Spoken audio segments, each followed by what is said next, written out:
आपण आंतरवली सराटीत आहोत। माजी सैनिक संघटनेचे सर्व पदाधिकारी आपल्यासोबत आहेत। आंतरवली सराटीत सध्या काय परिस्थिती आहे? पोलिसांचा कडेकोट बंदोबस्त आहे, त्याला काय सांगाल?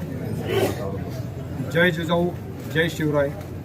मनोज दादा, तुम आगे बढ़ो, महाराष्ट्र के पूरे सैनिक आपके साथ में है। मैं ये सरकार को कहना चाहूँगा। मित्रांनो, आम्हाला इथं आलेले कमीत 2 तास झालं।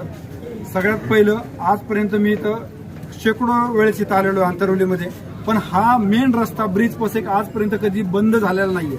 पण सरकार आपलं हे आंदोलन हाणून पाडण्याचा प्रयत्न करत आहे। पण मला सरकारला सांगायचंय, तुम्ही असे 100 बॅरिकेड लावले तर लाखो माणसं चालत येतील इथं। आणि शिवाय आम्ही सर्व सैनिक महाराष्ट्रातले दादाच्या एका आवाजाला महाराष्ट्रातले लाखो सैनिक येते। आज दादांचा दुसरा दिवस झालाय, आंदोलन सुरू आहे। दादांची तब्येत आज खराब होत चाललेली आहे। तर तुम्ही आमचा अंत पाहू नका, तुम्ही समाजाचा अंत पाहू नका। तुम्ही छत्रपती शिवाजी महाराजांच्या समोर शपथ घेतली होती की आम्ही सर्व मागण्या मान्य करू। पुढे गेली ती शपथ?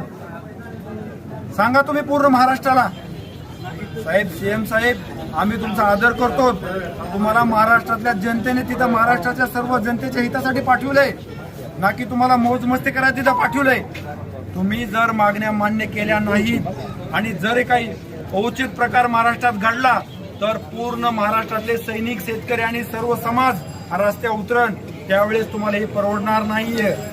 तुम्ही कोणती लाडकी बहीण योजना ना किंवा तुम्ही कोणती योजना ना, तुम्हाला आम्ही घरी बसल्याशिवाय सोडणार नाही। त्यामुळे जे आमच्या हक्काचं आहे ते आम्हाला आजपर्यंत दादाच्या पाठीमागे फक्त समाज होता।